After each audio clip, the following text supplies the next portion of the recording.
Kitab Fathul Qawaid yang dikarang oleh mazhabnya Imam Syafi'i, ngono ya. Abu Suja ya. Yang bermazhab Imam Syafi'i, ngono ya. Ya. Terus mentiga kalikan setiap perbuatan itu sunnah, ngono ya. Terus apa? Melebihkan anggota basuhan itu termasuk sunnah. Ngono ya. Saya ngono ya. Sampai ada 10 itu ya. Wis.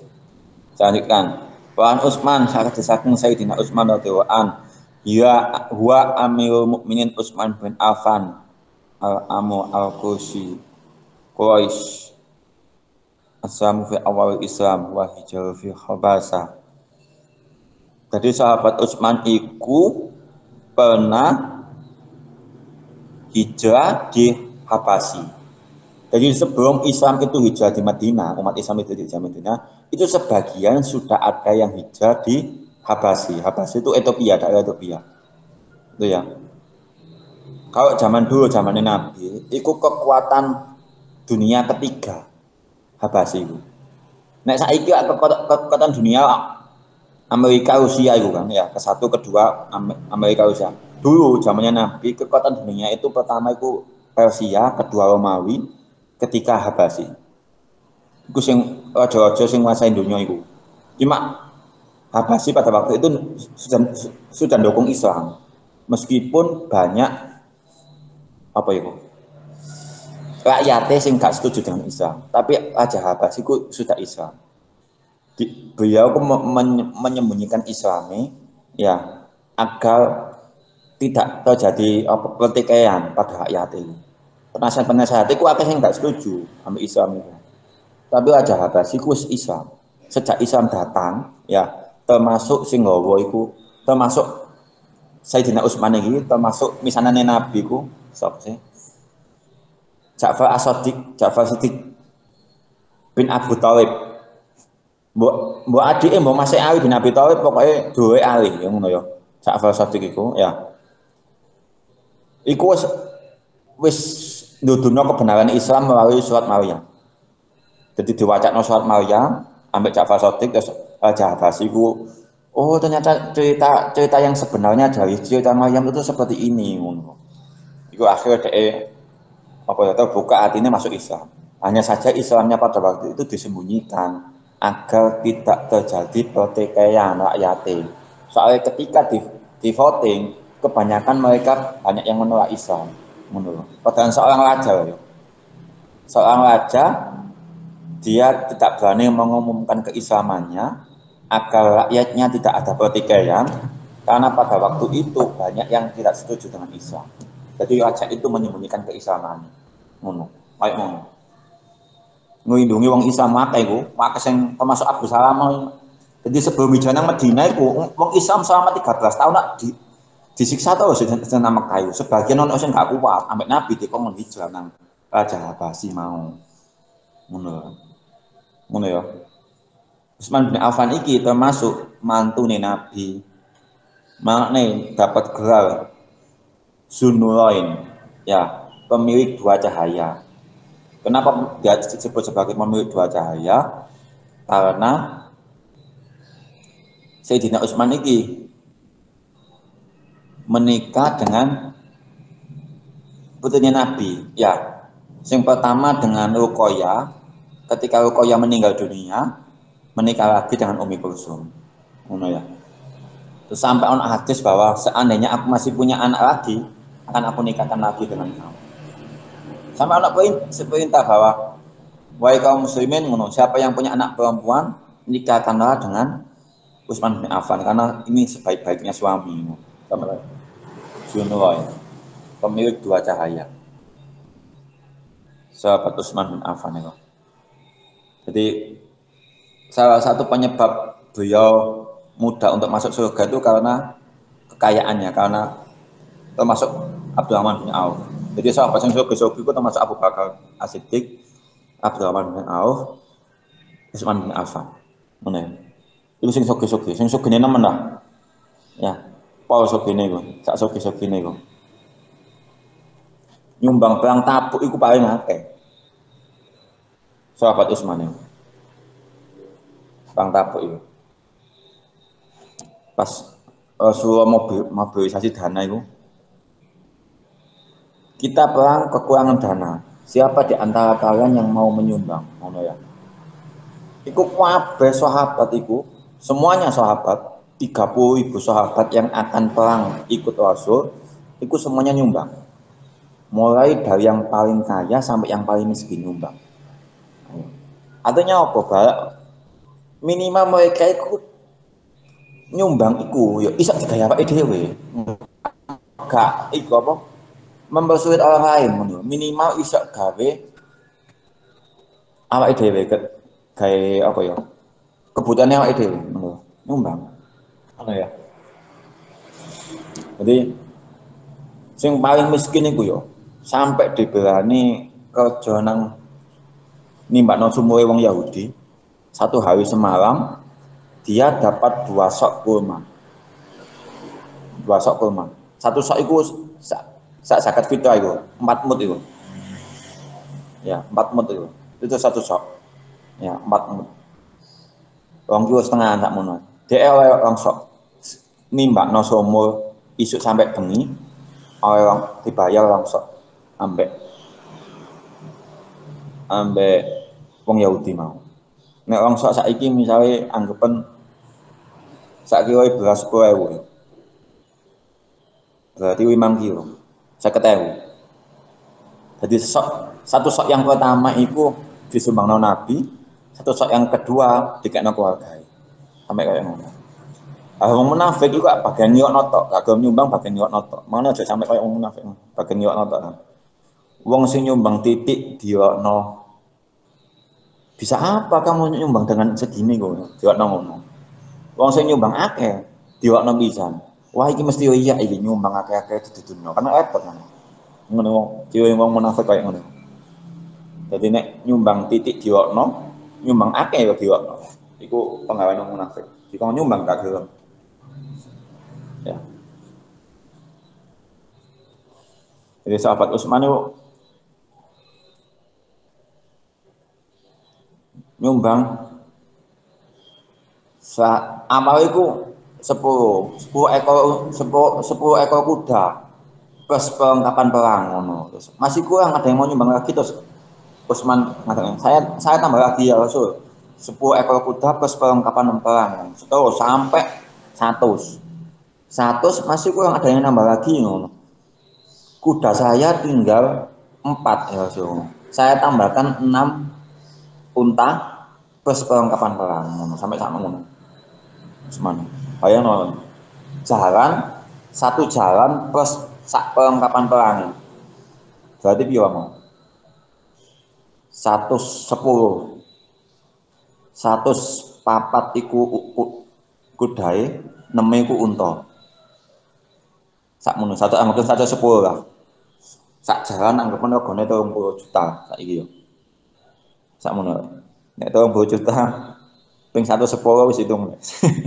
Iku jalane tok, durung besi sing digawe perang kae sing gawe nembak. Iku Utsman. Nek Sayyidina Utsman Abdurrahman bin Auf nyumbang iku nggawa sapi, nggawa unta sampai 4.000 sampai. Nggawa sapi 4.000, nggawa unta 4.000. Terus pokoknya mbok digawe tambahan kayak mangan mbok digawe perlengkapan perang pun nggawa sakmono akeh. Nggawa wedhus sampai akeh sampai ewonan malah. Iku Abdurrahman bin Auf. Sampai Umar bin Khattab sampai Sayyidina Umar bin Khattab. Ya Rasul ngono. Abdurrahman bin Auf itu telah menyumbang sebanyak itu. Lalu yang disisihkan untuk keluarganya apa? Terus ditakut yang Rasulullah. Wahai Abdurrahman bin Auf, engkau menyumbang sebanyak ini, apa yang kamu sisakan untuk keluargamu? Loh, yang saya sisakan untuk keluarga saya malah lebih baik dari ini ya Rasulullah. Lebih banyak dari ini dan lebih baik dari ini. Nyumbang 4.000 unta, 4.000 sapi, sampai mbok wedhus piye gak ngerti pokoke yang luwe akeh aja. Ngono nganggep bahwa keluarga saya lebih baik dari ini, malah banyak yang lebih baik dari ini. Saking akeh kan katanya. Berarti nek prinsip Abu Bakar kan. Nek prinsip Abu Bakar iku 4.000 dirham. Iku duweke ditokno kabeh sakmono iku, 4.000 dirham. Sak dirham anggapan saiki sak grame emas yo. Sak dirham sak grame emas. Biyen iku dirham ambek dinar iku larangan dinar. Jadi dirham dinar iku sing teko perak iku hargae 4,5 kali dirham. Sak 4,5 kali dirham dinar iku. Jadi Abu Bakar kok nyumbang 4.000 dirham. Sak dirham iku saiki anggapan sak emas 1 juta lah ya. Saiki emas 1 juta ya. 1 juta ping 4.000. Nah, itu ngono. Iya, 4 miliar lah. 4 miliar. Sitakok ya Rasulullah, ya wahai Abu Bakar, apa yang engkau sisakan untuk keluargamu? Allah dan Rasulnya. Yang aku sisakan untuk keluargaku adalah Allah dan Rasulnya. Jadi Abu Bakar nyumbang kabeh sampai entek harta itu, sampai menurut riwayat itu sampai ada 7 hari Abu Bakar udah ambil mek situ tok sama. Terus Sayyidina Ali bin Abi Thalib itu menikah dengan Fatimah itu dapat jubah, 1 jubah itu dihadiahkan ke Abu Bakar. Saking gak ono mau digawe nyumbang mau. Akhirnya Rasulullah kan nggak batasan. Nah hadis itu bahwa kalian boleh menyumbang di jalan Allah, tapi maksimal hanya 75% dari hartamu. Jangan sampai menggunakan semuanya, tapi sisakan untuk keluargamu. 75%. Tapi uang saiki gak iso 75%. Tak sampai main diwalik pun udah turun kawan ke. Misalnya bayaran 4 juta, nyumbangnya 3 juta. 1 juta digawe keluarga. Kan nggak mungkin ya, angel uang saiki ya. Diwalik pun loh, sik mikir-mikir katakan ya. 1 juta digawe keluarga, digawe nyumbang 3 juta. Iku sik mikir-mikir. Iku saking ngawang mana itu sahabat sampai kayak ngono. Jadi dari batasan sampai Rasulullah bahwa menyumbang itu untuk jalan Allah itu maksimal hanya 75% dari jatah hartamu. Kamu harus menyisakannya untuk keluargamu. Saiki gak iso tak ngono. Ngono ya, tak rasanya. Ini termasuk sahabat yang paling. Jadi jaminan surga gara-gara iki mah. Sampai anak hadis itu. Tidak ada, mau nyumbang itu mau ya, mau nyumbang mau terus sumur itu mau. Sumur Yahudi itu kan. Ya. Satu-satunya apa ya? Penghidupannya orang muslim kok njupuk toko sumur Yahudi mau. Ambek Utsman dituku ambek Utsman. Mau dituku ambek Utsman. Tukune gak langsung itu. Awalnya tuku separuh itu maksudnya sedina kayak Utsman, sedina kayak wong Yahudi, sedina kayak Utsman, sedina kayak wong Yahudi. Jadi pas sedina kayak Utsman, wong Islam dibebaskan jopok, silakan diambil sesukanya ngono. Menesoke wong Yahudi, menesoke mana Utsman, separuh terus main ngono. Kok sawane Yahudi kok sek tertutup, akhirnya dituku kabeh. Saya beli semua saham yang ada di sumur ini. Ngono ya. Sampai saiki kan ono rekening nang Arab Saudi jenenge rekening Utsman bin Affan. Iku termasuk sumur, kebun kurma termasuk kayak ngono. Dadi oleh amal jariah sampai saiki. Ono rekening jenenge rekeninge dikelola negara, rekening Utsman bin Affan. Iku sumur yang nang Madinah. Sampai kayak ngono. Terus ono hadis itu bahwa tidak ada yang membahayakan Utsman setelah hari ini. Artinya apa? Berarti setelah hari ini nih UIP ku aman, mesti mau busuk ke tambah hisab deh wis. Kalau sing mencegah dia untuk bisa sampai ke surga wis gak ono. Iku jarine. Iku sampai ono hadis kayak ngono. Jadi sahabat yang Roman. Kalau dawuh sapa Sayyidina Utsman bin Affan, inna nabiyya satamane kanjeng Nabi sallallahu alaihi wasallam iku kana ana sapa Nabi yo khaliru nyela-nyelai sapa Nabi hayatahu ing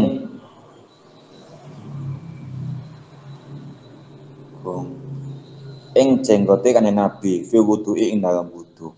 Akhir jangan tak akan ing hadis sapa te mesti manut ing wa sahih nang sahih ing hadis sahabat Ibnu Himmat Imam Bukhari. Ngono ya, iki tak omongi mau ya. bahwa Rasulullah itu menyerah-nyerahi jenggote. Tujuannya apa sih? Cek terus kabeh. Ya. Nah, ini kan terjadi perbedaan mazhab tadi kan. Ya. Nek jenggot sing mewah wajah, itu dianggap mewah wajah. Menurut Imam Abu Hanifah, Imam Maliki mengatakan bahwa jenggot sing mewah wajah itu dianggap wajah. Tapi jenggot sing wis metu iku wis mewah wajah, dadi mewah ngene. Tapi Imam Syafi'i gak, jenggot itu termasuk bagian wajah, maksudnya dawa sakmene yo kudu disela-selai kabeh, kudu terus kabeh. Itu Imam Syafi'i. Ya. Karena nek aku sing senengane jenggote dawa-dawa ngono yo. Kudu kena kabeh. Ya. Ya ngono resikonya ya. Nek gak kepengin ya sebenarnya gak usah. Ngono. Ya, yang Syafi'i Imam Ahmad bin Hambal bahwa jenggot itu bagian dari wajah, harus kena semuanya ngono ya. Nek gak sah. Ya, lanjut ya. Wa an Abdullah bin Said, hadis saking Abdullah bin Said radhiyallahu an. Takduma anahu masani al Ansori. Sahabat Ansor. Kalau tahu sahabat Abdullah bin Said, inan nabiya sak zaman kanjeng Nabi sallallahu alaihi wasallam iku atia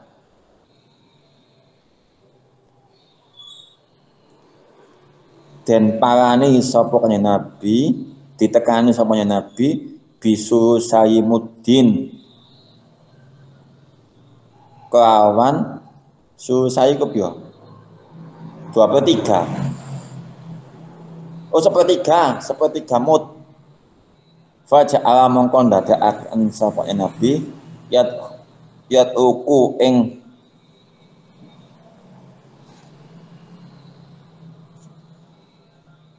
yat uku iku apa nih? Ngosok ya.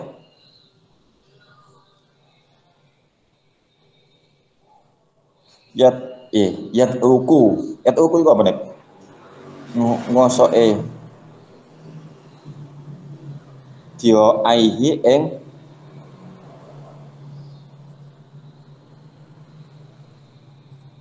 apa itu engan owone Nabi ya ngosoki engan owone kanjeng Nabi ngono ya akhad di Rasulullah mendatangkan air ya iku sepertiga mut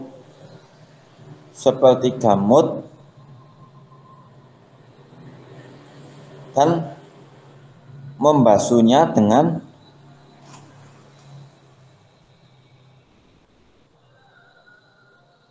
iya jiwa itu apa sih jiwa tengkul sikut ah iya sikut ya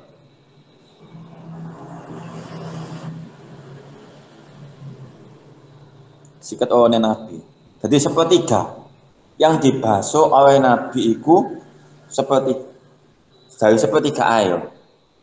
Ya, Nabi membasuh madun mudun iku mikyaru ma'rufin wa huwa rubu usok. Berarti satu mud iku 1/4 dari satu sok, ngono ya. Sakmut iku padha ambek 6 on.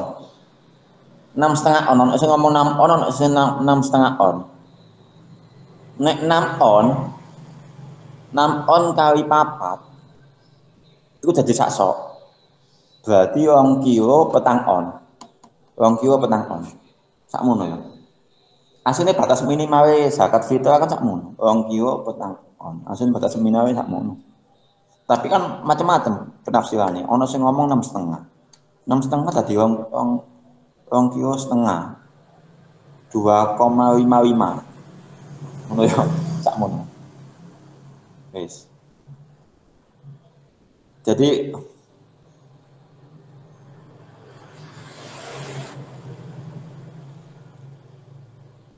Nabi membasuh tangan iki, membasuh tangannya itu sampai sikut ini hanya menggunakan sepertiga mud. Titik ya. Ya, berarti membasuh tangan ini, tangan dua sampai siku ini hanya seperti gamut. Berarti nek sak mut 6 banyu ambek masa jenisnya sih di banyu ku masa jenisnya satu. Jadi 6 on 6 on itu padha ambek 6 liter. Kok 6 liter. Sak kilo padha ambek sak liter nek banyu gue. Banyu iku sak kilo banyu iku padha ambek sak liter banyu. Ngerti ya? Nek 0,6 kilo iku padha ambek 0,6 liter. Sepertelune berarti 0,2 liter sakmono. 0,2 liter itu padha ambek 0,2 desimeter kubik. Ya. Dadekno sentimeter kubik berarti 200 cm kubik. Jadi 200 cc. Nabi membasuh kedua tangannya sampai kaki, sampai siku, iya, sampai siku hanya 200 cc. Sakmono. Mentitik ya. Bisa kok sama membasuh tangannya, wabe sampai ini, ya. Hanya menggunakan air seperti gamut. Seperti gamut iku padha ambek sepertiga teko 0,6 liter padha ambek 0,2 liter. 0,2 liter iku padha ambek 200 cm kubik 200 cc. Dibanding mek sak untuk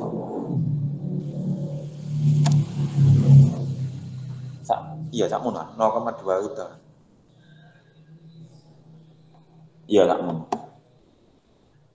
Jadi membasuh air sampai sikunya itu hanya 0,2 liter. Sedikit tok, nanti itu tok ya. Tapi Nabi sok hemat kayak ngono maksudnya. Tidak menghabiskan air yang banyak. Ngono. Hikmah ngono. Jadi Nabi ku bisa membasuh dengan air segitu. Berhubung nang di nang Indonesia banyak akeh, tadi gak masalah kan. Kalau nang Arab kan dulu air juga nggak sebanyak ngono ya. Kan basuh sampai terus kemabe sampai terus ini sama. Saiki kan gak banyak. Ngono ya. Akhraja ngetakan ing hadis sapa Ahmad Imam Ahmad pasokan yang sahih ing hadis sapa Imam Ibnu Husain. Imam Ibnu Husain. Wis sentak ono ae. Wih, ana sentak ono kae.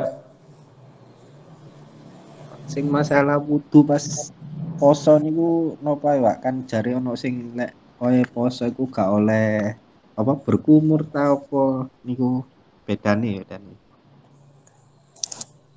Nek menurut Imam Syafi'i ambek Imam Ahmad bin Hambal berkumur setelah melebihi ing sore-sore ngene, setelah melebihi waktu duhur, saat waktu duhur ke atas, iku makruh hukumnya. Berkumur, bersiwak gak disunah sih. Ya. Bersiwak sebelum wudu iku sunah, berkumur iku sunah. Iku hukumnya makruh ketika kita iku soalnya wis owa cangkem wis kering. Jadi jone dalamnya mulut itu ketika sudah melewati batas duhur ke atas, ya, itu sudah kering. Ya, dikhawatirkan karena kering itu, jadi kemungkinan untuk masuk itu ada. Makanya Imam Syafi'i sama Imam Ahmad bin Hambal memakukan ya ketika itu mau di atas batas duhur. Termasuknya coba nyoyo mau. Ya, enggak ya. Ketika poso ya. Ini ketika poso. Nek poso beda mana hukumnya ya. Tapi nek Imam Abu Hanifah, Imam Maliki gak apa-apa tetap sunnah. Sampai lho tadi gak ada yang ngomong hal ngono. Karena ono sing ngomong bahwa nek sikatan itu setelah waktu duhur ke atas itu jadi hal. Bukan hal makruh. Jadi enggak malah sunnah malah. Jadi batasnya antara sunnah dan makruh. Enggak ada yang ngomong haram, enggak ada yang ngomong wajib. Kecuali nek gak poso kok nyesel banyak itu tadi kan Imam Ahmad bin Hanbal wajib. Ini dalam kondisi puasa ya. Dalam kondisi puasa ya. Kalau kita bersiwak atau berkumur sebelum waktu duhur itu nggak masalah, tetap sunnah. Menurut Imam Syafi'i sama Imam Ahmad bin Hanbal. Ngono ya. Tapi setelah melewati batas duhur, karena apa ya, dalam rongga mulut itu iku kering, ya, kebanyakan kering, ya. Nek kering, tenggak iya, gampang rasa ngelak iku besar, rasa hausnya kan besar. Dikuatkan kan nek masuk, makanya Imam Syafi'i sama Imam Ahmad bin Hanbal memakokan. Ya. Tapi nek Imam Abu Hanifah Malik tidak masalah, ya.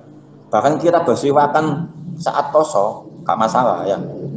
Asal-asal misalnya poso, si poso siwakan, gak kok. Kumul gak kok. Ya. Siwakan pada sikat gigi mau ya. Gak kok. Menurut. Ya. Bahkan bersiwak dengan tangan kan. Iku sing oleh iku Imam Abu Hanifah dan Imam Maliki. Siwak nampak tangan ya. Iki dilebokno, dikosok-kosok.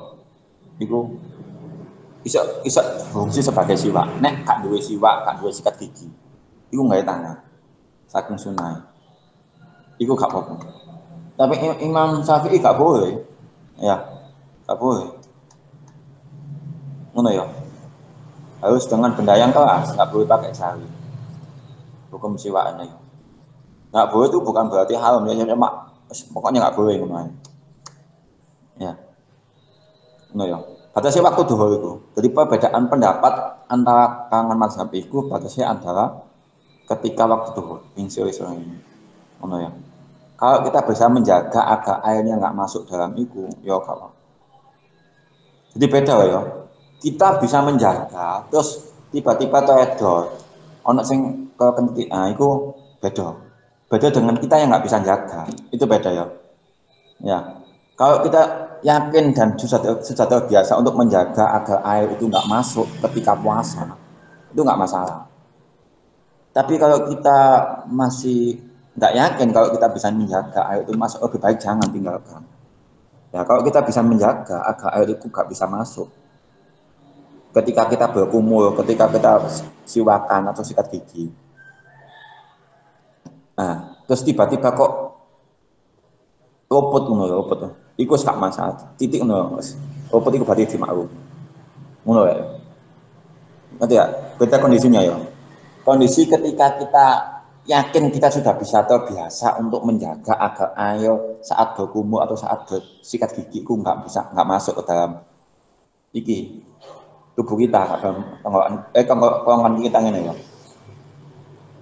Itu tiba-tiba kok kita luput, ada yang masuk sedikit dimaklumi. Tapi kalau kita nggak yakin, kita terbiasa, kita nggak yakin kalau bisa menjaga, lebih baik jangan, ditinggalkan saja, nggak usah. Kan, menurut ya. Nanti kan, betul kondisinya ya. Nanti ya. Nek kepen latihannya yo pas gak poso latihan kumu yo apa carane cek gak mlebu nang ngono. Latihan kumu, latihan sikat ini. Nah ya, nah ada wis biasa. Terus tiba-tiba nak sing luput iku sik dimaafkan. Tapi nek kita nggak terbiasa, terus nyoba dan luput, nah itu beda mana, ya kan? Gak yakin kan kita, oh ya, ya, itu sunnah hukum, ya. Soalnya bagian tempat syariat kan wudhu itu.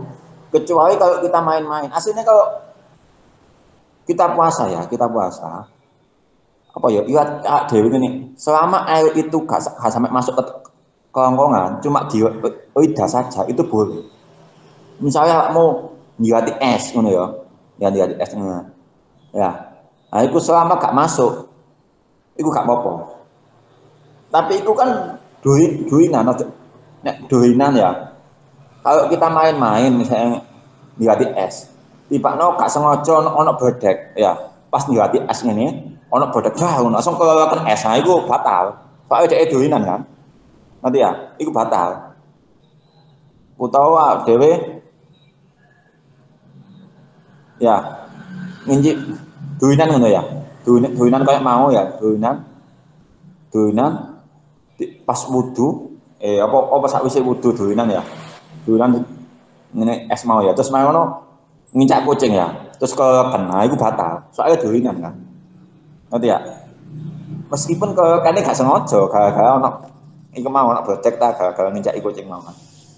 Iku batal. Tapi nek awakmu misalnya wudu, wis terbiasa wudu dan yakin tidak masuk dalam kerongkongan, tiba-tiba pas wudu mau awakmu ngincaki kucing terus ke banyu ya, pas wudu kumu, terus mau ngono gak sengaja nek kucing lewat, awakmu ngincaki kucing kaget ke banyu, iku gak batal.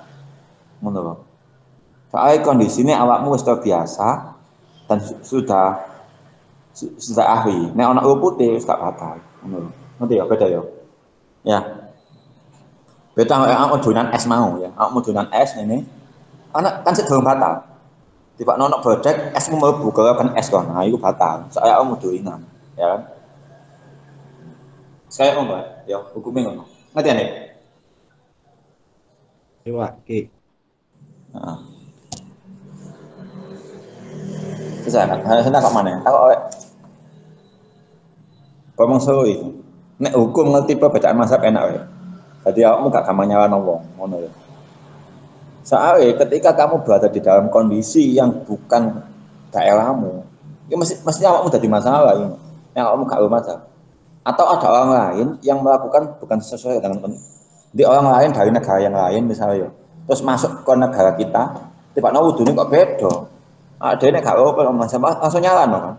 Banyak kan kayak ngono-ngono. Mahasiswa-mahasiswa yang teko apa Timur Tengah, teko Afrika Utara itu, anak sing cerita nang. Ya, ketika dia kayak apa di Maroko, di Tunisia, itu kan Imam Maliki. Ketika dia wudhunya nggak sesuai Imam Maliki, akhirnya ngomong curiga loh. Wudhumu kok ngono, kok beda. Ya, karena dia nggak memahami mazhab. Kalau kita bisa memahami mazhab, oh ini mungkin dari mazhab yang lain ini. Ini dari mazhab ini, oh ini dari mazhab ini. Jadi gak kamu nyala ngomong, maksudnya ya.